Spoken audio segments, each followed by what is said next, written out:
Hello. Welcome back to the Saba Show. Today, we're doing a very interesting type of video. Another Brooklyn Nets video for you all. This offseason, we saw Spencer Dinwiddie leave the Brooklyn Nets.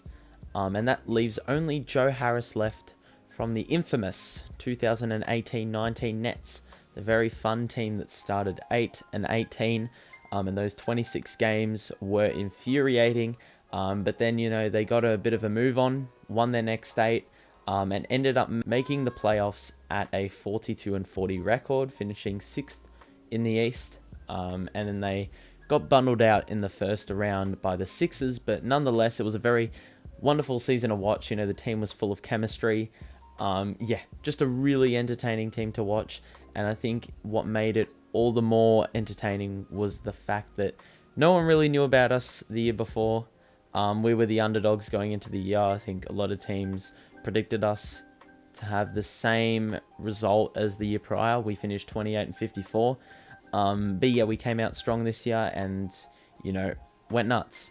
So today, I'm going to go have a look back on it. And we'll see where each member of the Brooklyn Nets from that season are now. We're going to start with the players that had a lesser role on this team, and then we'll work our way from the bottom up. First up, we have Janan Musa. So after the 2018-19 season, he played some more minutes in comparison to the year prior as a result of all the outs on the Nets in 2020 for various reasons, injuries, COVID, whatnot. He played a bit in the bubble. He played 40 matches in total. And then the Nets moved him on to acquire Bruce Brown. So that's looking like a very good trade. And Musa last played with Anadolu Efes.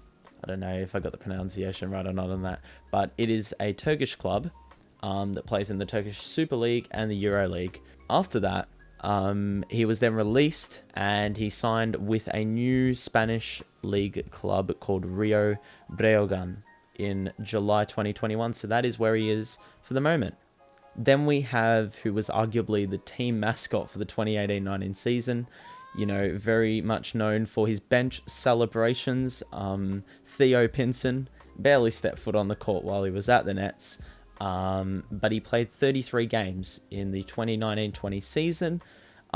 This is very similar to Musa. He got a lot of these opportunities from injuries before he was waived. And he played for the Knicks last season, and he very much had the same influence as he did at the Nets, really contributing to that chemistry. Plenty of bench celebrations from him as well last season. Most recently, Pinson played on the Bucks Summer League team, but no one has since picked him up. So interesting to see if he goes somewhere. Then we move into the rotational players. We have Trevione Graham. He followed Shabazz Napier, another player that was on this roster, to the Warriors, along with D'Angelo Russell. And then he went to the Wolves with Shabazz Napier again, where he ended up playing 33 games. This is Trevione Graham we're talking about. In January 2020, he was traded to Atlanta for former teammate Alan Crabb. So we've got a little bit of connection here, where he played 20 games at Atlanta. And after this, his most notable involvement was as a player on the Team US in the AmeriCup qualifying tournament, which was in February 2021. And he was playing with, Joe Johnson and Isaiah Thomas, among others. We mentioned Shabazz Napier just a couple of moments ago, and we'll talk about him right now.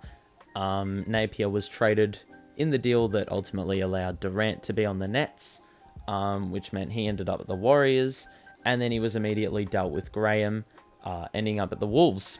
After that, he was involved in a 4-team deal that sent him to Denver, but before he played a game, he was traded to the Wizards for Jordan McRae. And this all occurred in 2020. Most recently, he signed for Zenit St. Petersburg in July 2021. This is a Russian basketball team that plays in the Euro League. Then we have Alan Crabb, who had a pretty damn big role in 2017-2018 season, but then, fizzled out of the rotation. We'll talk about him right now. His most recent NBA appearance was in the 2019-20 season as a member of the Hawks, and this was after he was dealt to them in exchange for Taurean Prince and a second rounder. He played 28 games with them before he ended up as a member of the Timberwolves, playing 9 games before he was waived. And he's now a free agent. His career looks pretty much in tatters. I'm not sure if he's going to get picked up by anyone. He probably still has a bit of ability left in him, but fair to say it's not looking great for him. We have Jared Dudley, and after he played his 1 year at the Nets, he signed at the Lakers. He won a ring, so his leadership presence was pretty much valued. And I believe he played last season as well, in the 2020-21 season. However, his role with the team remains to be seen, as he is yet to re-sign with them for the incoming season. I don't think he will re-sign. He probably will go to another team as a veteran that doesn't really play, but his leadership presence is really valued. Ed Davis was a member of the Jazz after he played for the Nets, but he only played 28 games after only missing 1 game for the Nets the year prior. After that, he went to the Wolves, so we had a little bit of a Nets reunion at the Wolves. He played 23 games there, although he wasn't initially at the Wolves. He was initially traded to the Knicks, but he found his way to the Wolves a day later. He is now an unrestricted free agent afterwards, so I believe he has a role in some team, probably as a third string big. But yeah, once again, another future that no one knows how it's going to end up. We have Rendez, Hollis, Jefferson, who, much like Alan Crabb, had a much bigger role in the 2017-18 season, and he had lesser of a role in that charge towards the playoffs. After he left the Nets for the 2019-20 season, he was an unrestricted free agent, signing with the Raptors, playing 60 games for them. And afterwards, he found himself on a little contract at the Wolves, like a training camp deal, before he was waived a couple of weeks later. Then, months after that, and 2 10-day contracts later, RHJ ended up at the Blazers and played 11 games total, and he is now a free agent. Very capable defender, so it's very surprising someone hasn't picked him up. We have Damari Carroll, who ended up at San Antonio after his final season at the Nets. This was for the 2019-20 season. He reached a buyout before signing and playing a small ball big role at Houston in a limited amount of games, but in a larger role. All in all, he played 24 games in that season. Originally, he signed at San Antonio on a 3-year, $21 million deal, but he had 15 straight DMPs at one point and was like, stuff this, I want out. He's now 35 years old, so his career's probably over. Now we move to the more notable names of this Nets roster, more specifically the starters and the sixth man. We'll start with Rodion's Kurucs. So Kurucs, his role diminished from the starter role he played at Brooklyn in his rookie year, following a bit of a drop-off in form where he was lacking confidence. He only played 47 games and started in 9 games in the 2019-20 season. He was then dealt alongside others as a trade piece in the James Harden trade after getting very few minutes, and he's been thrust around the league since. He's played less than a dozen games for both Houston and Milwaukee, is nothing more than a bench warmer. So still very young, a long career ahead of him. Just to what capacity that may be remains to be seen. Then we have Caris LeVert, who played 45 games in the COVID-affected NBA season, and he had some very, very good form in the 2020 playoffs, going lights out in that sweep that the Nets were a part of against Toronto. And then he was then traded to the Pacers in the James Harden deal. This trade was a blessing in disguise for LeVert, as through a team physical, he was made aware of a mass on his kidney and he had to get that removed. So he made a full recovery and he played some games for the Pacers in the latter half of the season. So he will be at the Pacers for the foreseeable future. Very capable NBA player.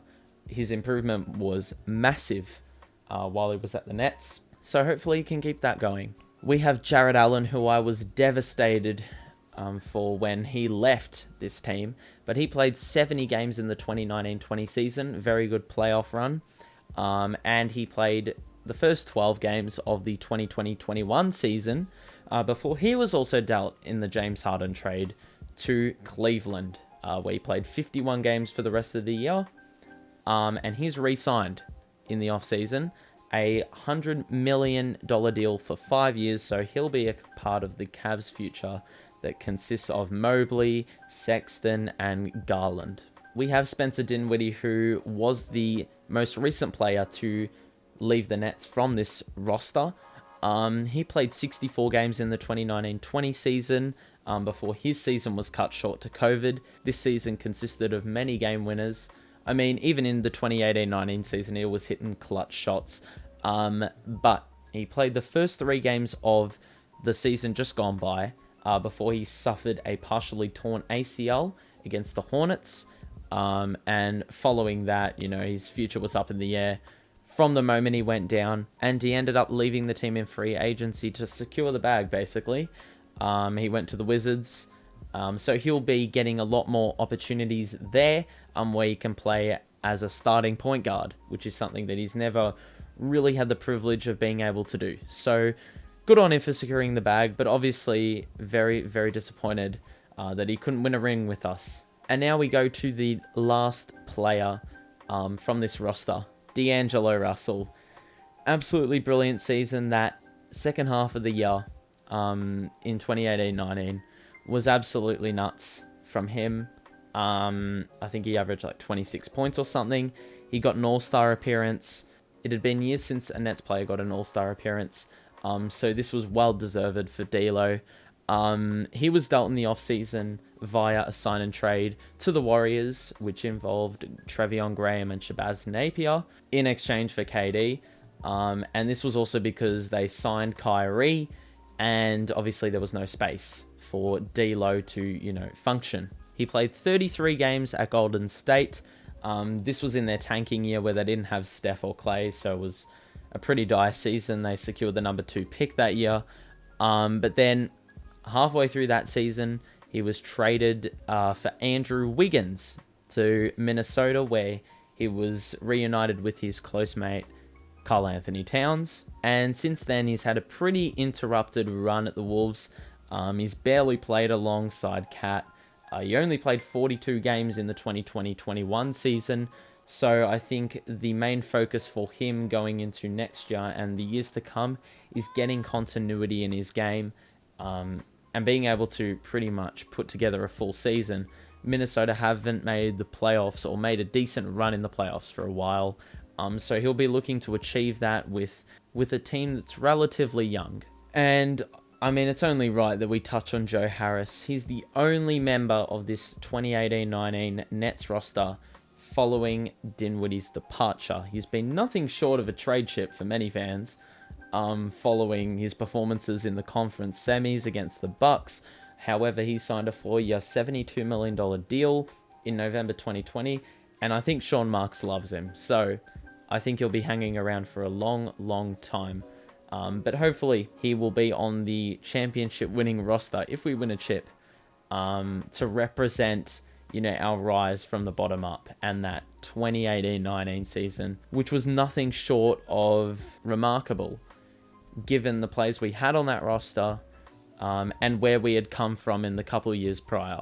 Anyway, I hope you enjoyed this video. Make sure to smash a like, subscribe for more basketball content, Brooklyn Nets content like this. And yeah, just share your thoughts in the comments down below. Yeah, that's about it. I hope you enjoyed it, and I will see you next time. Peace out.